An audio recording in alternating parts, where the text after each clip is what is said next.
Windows 11 isn't free. Steam wants more money from you, and a new medical breakthrough can cure more diseases. Hey, welcome to a fresh new episode of the TD News Show, and happy Monday to everybody. How was your weekend? Let me know in the comment section.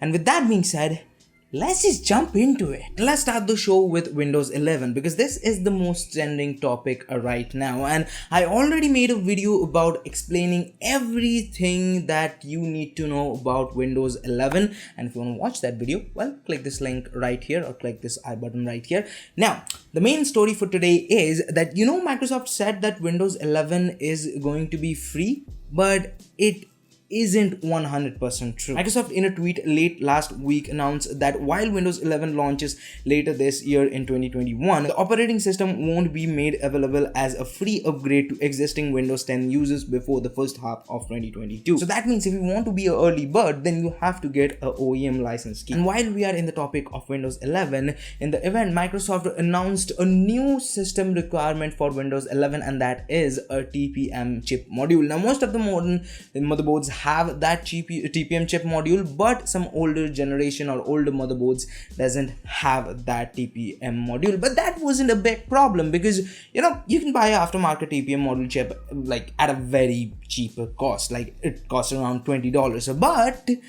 But things have changed thanks to Scalpers. After seeing that announcement, Scalpers thought, oh, this is gonna be another great way to make some money in some very, very bad and disruptive way. So most of the TPM modules are gone, they are sold out, stock out, and if you wanna buy a TPM module from secondhand market, eBay and stuff, then you have to pay $100 for a $20 TPM module, and that really makes me angry, and I'm not joking here. I think right now we need a legit law or something which will prevent an individual to buy certain things at a bulk, because this creating a lot of problem.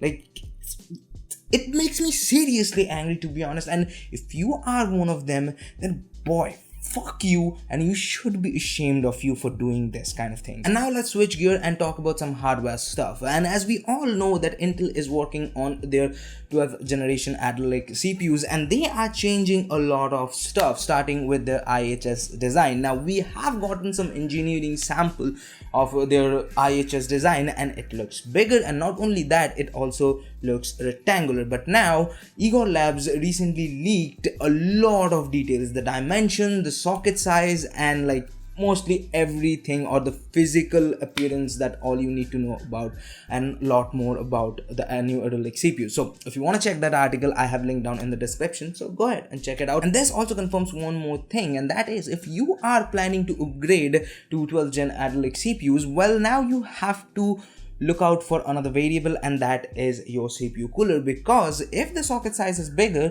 then a lot of CPU coolers are gonna be incompatible with it. So look out for that. And also, Intel's DG2 GPU with 256 execution unit performs similar to Nvidia's GTX 1050 as per some Geekbench leaks. Now let's talk about some interesting and nerdy stuff. So CRISPR, new gene editing breakthrough, could treat more diseases. Now if you don't know what a CRISPR is, well, it is a gene editing technique. Now don't ask me what is gene editing, because I can tell you all about that, but I am not 100% credible on that topic because I'm not a medical scientist, not a medical researcher.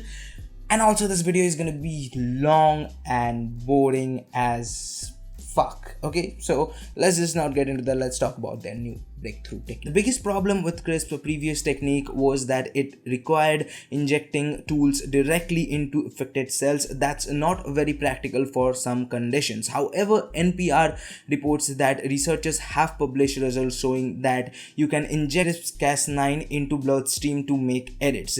The experimental treatment tackled a rare genetic disease, transthyretic amyloidosis. Scientists injected volunteers with CRISPR loaded nanoparticles that was absorbed by the protein protein levels, editing a gene in the organ to disable production of harmful protein.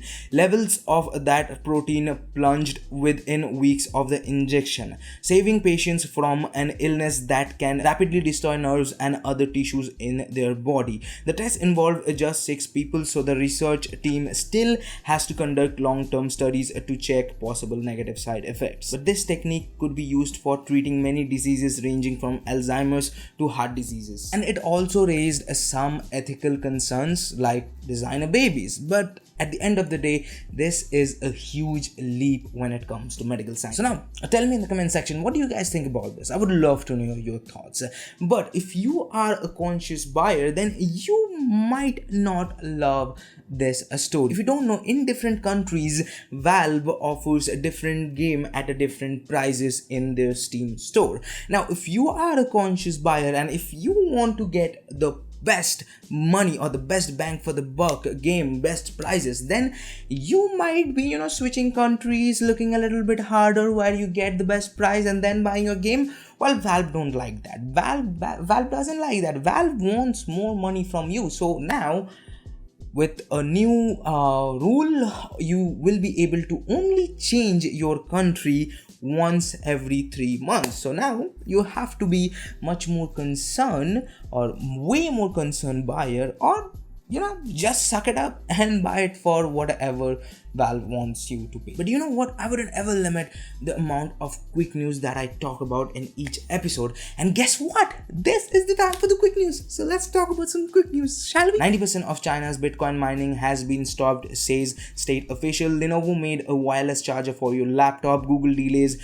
blocking third-party cookies in Chrome until 2023. Galaxy Z Flip 3 render shows larger outer display with dual cameras. ASUS announced ROG Strix Xbox Edition monitor. AMD's FSR is coming to Xbox console. AMD's 4700S 8-core processor desktop kit listed as an official AMD product. Nvidia launches a 100 PCIe based accelerator with 80 GB of HBM2E memory. Tesla confirms plan to open superchargers network to other auto markets next year. SpaceX plans to launch its orbital Starship test flight in July. Tesla autopilot issues leads to recall of nearly 300,000 cars in China. Now that was all for today's techie stuff, and if you want to know more about any of the stories that I talked about today in the episode, well, all the links will be linked down in the description, so don't forget to check them out. Now let's talk about some of the stuff I like, starting with Dune, and it's being delayed again. Now it's delayed till October 23rd. Like, this movie is getting delayed, and I can understand. This is a big project for HBO or Warner Brothers. Yes, Warner Brothers on HBO. I just forget that. And to be honest, a lot of people are hyped about it, and to be honest, you should. Timothée Chalamet, Zendaya, then Jason Momoa, all are in this project, and the director already made some really great stuff like the Blade Runner 2049, Enemy. All these movies were great, different yet great. And also we can suspect that this movie is going to be similar to those. That means it's going to be a slow burn, and to be honest, I want this. Dune is a good story, and it was already a slow burn, so yeah, it's gonna be a slow burn. I'm excited about it, and I would love to watch it on theaters. Let's just see that if theaters opens till that, like October. I think theaters will start to open at that time, but who knows? Like, the world is no more predictable. Anything could happen. So to be honest, I don't know. Now the next two things are not news, but things that I watched last week. Well, first, Loki's episode 3, and this was very different than the first 2 episodes, and to be honest, it was a very different episode than any other Disney Plus Marvel shows, because it was a dialogue heavy episode where Loki and the other person that Loki was talking to, I don't want to give you any spoilers, so they were talking about each other, like themselves, sharing their stories, and also plotting some seeds for future episodes. Again, I'm not going to give you any spoilers. So I loved it. This was a character development episode, and the dialogues, few things that Loki said in the episode, I was like, whoa. Like, in phase 3, like at a later time, Loki was good. The character became good. But this is something different. It is it is not a mischievous Loki. It is much more poetic Loki. Like, I really like the character development that Marvel or Disney Plus is doing with the Loki series, and yeah, I think this could be one of the best series, not only from Marvel but from like whole industry. Like, it's really good. And also, talking about really good, Batman Long Halloween was also good. I watched it this weekend, and boy, oh boy, it was slow burn. Like, it was 80 minutes, 80 or 85 minutes, but it was like, boy, why this story is so slow. But it doesn't mean it's not enjoyable. It is very much enjoyable. It was early days of Batman, where when he thought he was a vigilante who was fighting crime, not a detective. He wasn't the best detective. Like, in Batman comics, and also in like modern portrayal of like how Christopher Nolan portrayed Batman with Christian Bale's Batman, he was like kind of a detective first, and that what Batman is in the modern day in comics at a later date. But this story is about his old days, and it was good. It was good. Lead, like, there was a lot of things that they hold it for the next episode or the next part 2. And I have a lot of questions, and I also suspected a lot of things, but again, it could go total southways. So to be honest, I'm very much excited about the part 2, which is coming probably July 22nd. So yeah, I'm gonna watch it at July 22nd. That doesn't mean you have to watch this episode anymore, because this episode is ending. Yes, this is the end of this episode. This is the ending. So if you liked it, hit the like button. If you don't, well, leave it a dislike, but it will hurt. It will surely hurt a lot, but you do you, man. And if you want to watch more videos from us, check out this video right here. And if you want to subscribe to this channel, which I appreciate if you do that, but do it by here. And there's Akash, and I'll see you guys in the next one. Peace.